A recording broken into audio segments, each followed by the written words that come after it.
ici et ici. Symbole de la longévité, la force, la renaissance et l'apaisement.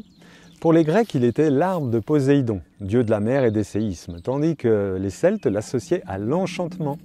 En France, on en trouve jusqu'à 1400 mètres d'altitude environ. Il s'agit du frêne, qui a un tronc droit, une écorce assez lisse, plutôt gris-vert en général. Elle devient brune et crevassée en vieillissant. Sa cime est plutôt irrégulière, ça part un peu dans tous les sens. Souvent ovoïde, au feuillage peu dense, elle comporte des branches ascendantes qui veulent dire qu'elle elle remonte.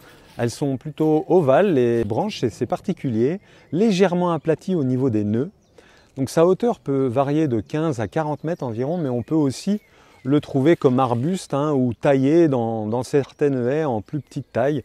Donc c'est un arbre commun dans les bois frais et humides, au bord des champs aussi, mais aussi au bord des cours d'eau et des chemins. Il est vraiment très très commun en France, cet arbre. Ses feuilles sont opposées et composées. Elles sont aussi appelées folioles, elles sont en nombre impair avec une foliole terminale. Elles sont plutôt de 9 à 15, donc 9 à 15 folioles sur le même limbe. Les feuilles sont dentées et lancéolées en forme de fer de lance. Alors elles sont glabres sur le dessus, donc ça veut dire sans poils, avec une nervure centrale sur le dessous. Et les jeunes pousses se mangent en salade et peuvent aussi servir à réaliser une boisson fermentée que l'on nomme la frénette.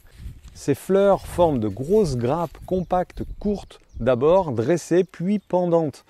À l'extrémité des rameaux, vraiment c'est au bout des branches, on voit ça.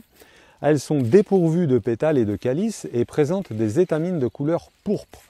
Sa floraison se fait d'avril à mai. Ces fruits secs, ailés, simples, que l'on appelle les samars, sont verts au début puis bruns en séchant. Ils sont de 3 à 5 cm environ. Ils forment des grappes pendantes de 10 à 20 fruits, allongés et aplatis, ne s'ouvrant pas, et parfois ils sont même surnommés langue d'oiseau. Bouillis et conservés dans du vinaigre, un petit peu comme on fait avec le tilleul, ils peuvent servir de condiment également. Donc possédant des gros bourgeons terminaux et latéraux d'un noir rougeâtre, ça c'est vraiment particulier aux frênes, ils sont très très noirs, rougeâtres, couverts d'un léger duvet velouté en forme de pointe arrondie. Le bourgeon de frêne soulage les rhumatismes, la goutte, les lithiases, mais également la rétention d'eau. Grâce à son effet drainant, il permet aussi de lutter contre la cellulite et l'obésité. Voilà, vous savez tout sur le frêne.